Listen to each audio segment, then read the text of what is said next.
Gernika KSB Saskibaloi taldeak joan den astean iragarri zuen emakumezkoen taldea lehen aldiz Eurokopako txapelketan arituko zela.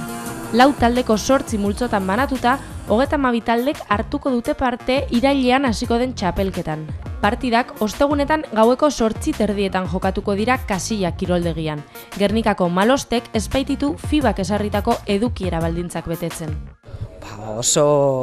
Oso pozik, azkenean da gure herrizeren izena Europan zehar paseatzea eta oso importantea da, eta lehen esan dodalez, azkenean honegaz konsolidatzen dugun kluba eta dekogun kanterie, eta hori oso importantea da emakumen kiroletan, oso garrantzitsua da.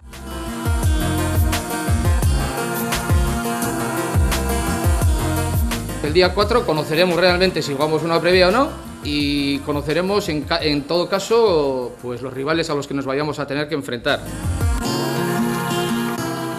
Gerardo Kandina, Gernika KSBko presidenteak, zailtasun ekonomikoen gainetik jauzi kualitatibo hau ilusio handiz eman dutela adierazi du. Gogoraraziz, lehiaketak 60.000 euro inguruko gainkostea suposatuko duela taldearentzat.